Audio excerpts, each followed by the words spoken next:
Mais en écoutant mon ami Lama tout à l'heure, quand il a par exemple donné l'exemple du commentaire composé en disant que dans l'introduction il faut avoir 3 éléments, moi ça me fait pas 3 éléments, mais moi quand je fais une introduction du commentaire composé, j'ai dit 4 éléments.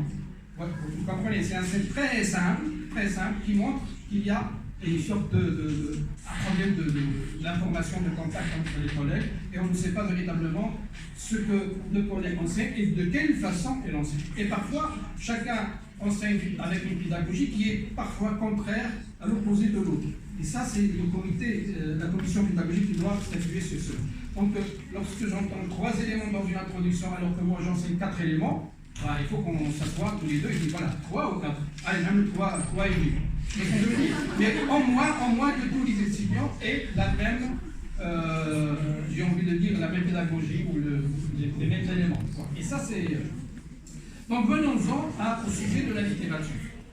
Donc, victime d'un pédagogisme, et j'insiste sur le mot il, même s'il est péjoratif, victime d'un pédagogisme qui se mord la queue, de réformes qui s'annulent les unes des autres, d'enseignants attachés encore à une façon, il faut être clair et honnête, archaïque d'enseigner. À l'agonie de la lecture, l'enseignement de la littérature française est-il encore opportun? Ne serait-il pas une simple perte de temps?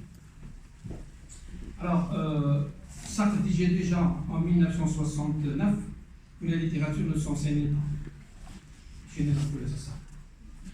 Sartre disait déjà, il a publié un article dans l'Observatoire, en 1969, il disait que justement la littérature ne s'enseigne pas.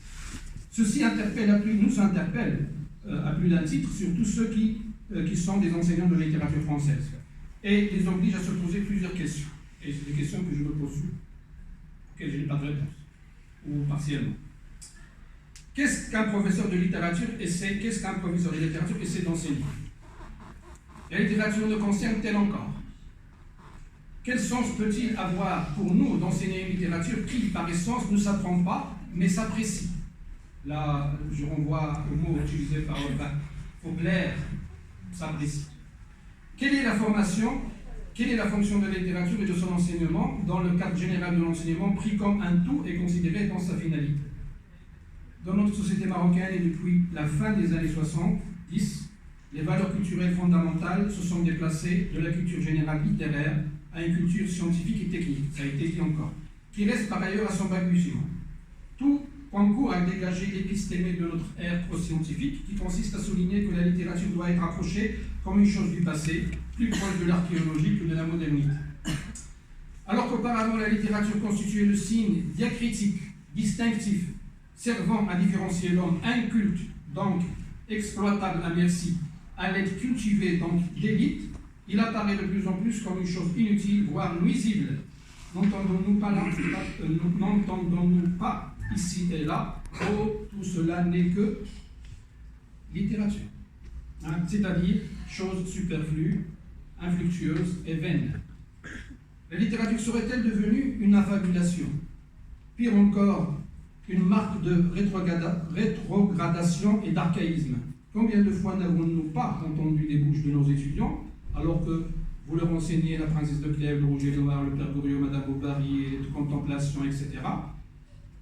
Cette question, à quoi bon tout cela? À quoi va nous servir pour notre travail? Donc les étudiants, on a ancré dans l'esprit de l'étudiant que apprendre, c'est travailler.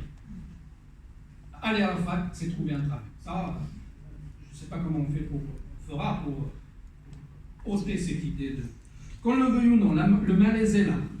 Et qu'il le veuille ou pas, le professeur de littérature doit accepter cette vérité gênante qui est que la littérature ne s'enseignait pas. Okay? Tandis qu'on sort en principe d'une classe d'informatique capable d'utiliser un ordinateur, d'une classe de dessin capable de dessiner quelque chose, d'une classe de menuiserie capable de fabriquer un objet utile, d'une classe d'arithmétique capable de calculer, on ne sort jamais d'une classe de littérature capable d'écrire. Quand je dis écrire de la littérature, faire de la littérature. Un cours de poésie ne permet jamais d'écrire un bon vers à celui qui le donne comme à celui qui le reçoit.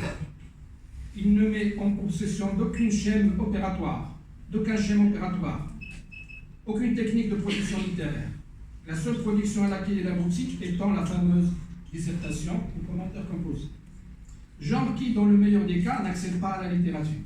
On peut discuter de ça. Alors, encore une fois, à quoi bon enseigner la littérature? On rétorquera que l'enseignement de la littérature permet un savoir qui n'est pas celui de faire de la littérature, mais celui de maîtriser la langue. On revient là. Soit, toute maîtrise d'une langue passe inéluctablement par la lecture, et toute lecture permet non seulement d'écrire correctement, mais de communiquer et donc de s'ouvrir au monde. La lecture et encore la lecture. Il est clair que la lecture d'une œuvre littéraire a des conséquences positives, mais comment ces derniers expliquent-elles du point de vue neurologique? Là, je vous épargne tout un passage sur le rapport lecture et effet neurologique. Il paraît que plus on lit, plus on est intelligent. Ça, on peut en discuter. Bref, dans ce sens, je suis pour que des cours de lecture, je dis bien des cours de lecture, soient introduits au programme, aussi bien dans les facultés de lettres que dans celles des sciences. Je propose que les cours de lecture soient divisés en 3 séances. Séance de lecture, chaque professeur, par exemple, vous avez 2 heures, vous subdivisez les 2 heures en séance de lecture, qui permet justement la concentration, chose qui, justement, qui fait défaut dans notre génération, pas notre génération, la génération d'aujourd'hui. L'un des problèmes qui revient le plus souvent, c'est le problème de la concentration à cause de ça. On est incapable de se concentrer pendant une demi-heure, 1 heure, pour oublier le monde des livres. On lit pendant 5 minutes, on a l'impression qu'on est en train de lire pendant l'éternité. Donc, cette séance de lecture, c'est-à-dire, je suis dictatorial sur cela, un vrai despote sur ce point-là. J'envisage même que le professeur rentre, il ferme la porte, il demande aux étudiants de sortir leur livre, et il impose le silence pendant une demi-heure ou 3/4 d'heure, et que tout le monde lise, y compris lui. C'est-à-dire, pas mouche qui bouge. Et là, ça permettra, au début, ça va être une catastrophe, bien sûr, mais après, petit à petit, ça viendra. Et si on arrive à se concentrer pendant une demi-heure et à lire, c'est déjà quelque chose de grave. Donc, séance de lecture. Séance de discussion, c'est-à-dire, séance de lecture développe la concentration. Séance de discussion développe l'expression orale, pendant laquelle le professeur jouera là, c'est-à-dire il corrigera les fautes commises. Et dernière séance d'écrit, ça veut dire on demandera aux étudiants par la suite de faire un compte rendu, pour reprendre le mot très cher à notre ami, un compte rendu de ce qui a été lu, et donc là, nous sommes dans l'écrit. Donc vous avez concentration, vous avez oral et vous avez écrit. Bon, bref, je passe sur d'autres choses. L'enseignement de la littérature ne se limite donc pas à raconter des histoires heureuses ou malheureuses, il a pour finalité première l'apprentissage de la littéralité, c'est-à-dire la façon de produire de la littérature. Par une convergence et une condensation de plusieurs savoirs, linguistique, stylistique, psychanalyse, sociologique, ethnologique, etc., une science de la littérature doit être mise davantage en évidence. Science qui transformerait le professeur de littérature en professeur des sciences littéraires. Et mettre le mot science et le mot littérature ensemble peut éventuellement être considéré comme un oxymore. Ben non, si on arrive à le faire, ce serait très important. Il va donc sans dire que la véritable fonction d'un professeur de littérature, ce n'est pas seulement de faire mais maïotique, c'est-à-dire une méthode suscitant la réflexion intellectuelle. Méthode suscitant la réflexion intellectuelle. Donc, pour respecter, je passe directement à la conclusion. Ou bien, je vais dire une phrase. C'est pas la peine de faire la conclusion.